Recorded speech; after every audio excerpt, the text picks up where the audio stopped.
Gentlemen, tonight everybody knows this is Mardi Gras, known in Germany as Festings or Rio as Carnevale.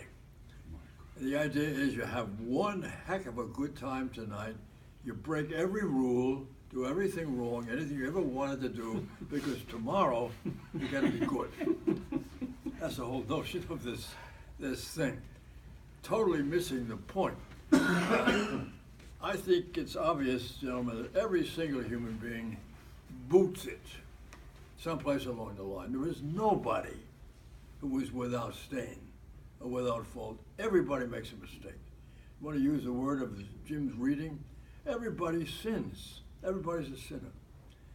And so Lent is a time of purification. So the church says, look, we are looking forward to the great moment in Catholic theology, in our faith, in fact, to the resurrection.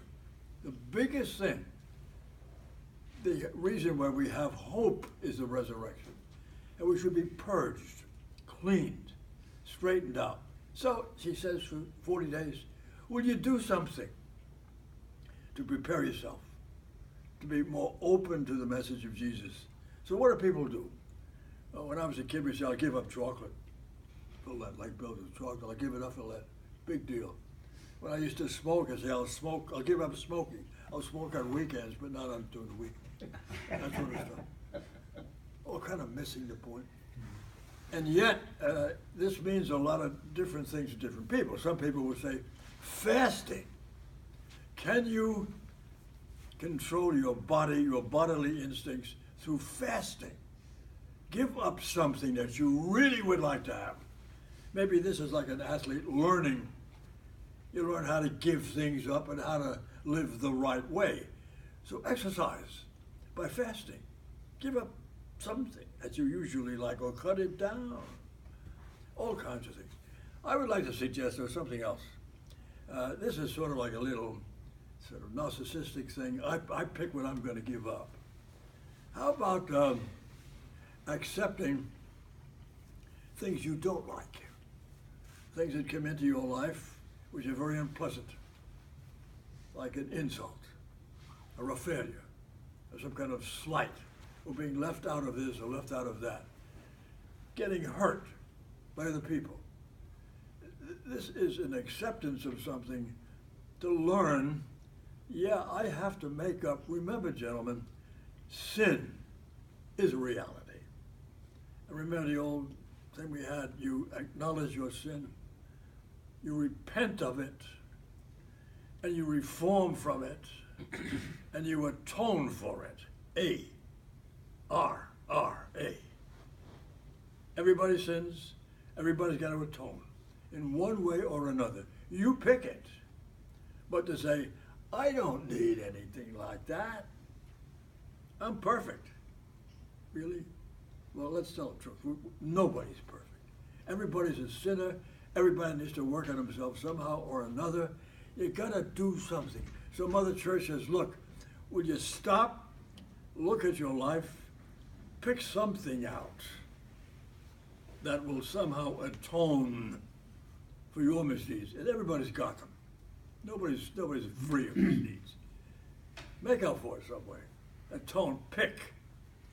But, can we be adult about it? I'm giving up chewing gum for Lent. Big deal. I would suggest what one might do. You want to do something very positive. What about Mass? What about the Holy Mass? I mean, it's an effort to get up out of bed a little bit earlier and go to Mass. I don't want to do that. It's a real heavy thing to do. And I'm suggesting that, hey, look, it might be a good thing. Push yourself not to give in to every single thing that you want to do. The mark of immaturity says this: if I want it, I should have it. There's no limit. I want it, so I should have it. No way. That's not growth.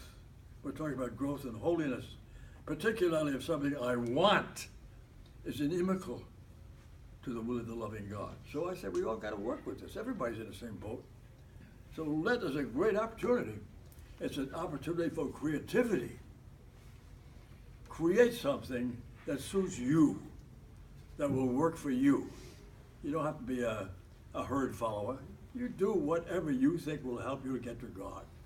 So the church says, when you stop for 40 days, do something, give up something, move something, do something for somebody else, but somehow with tone. That's part of this thing, because nobody can enter heaven until he's paid the last penny. We all got to make up for it.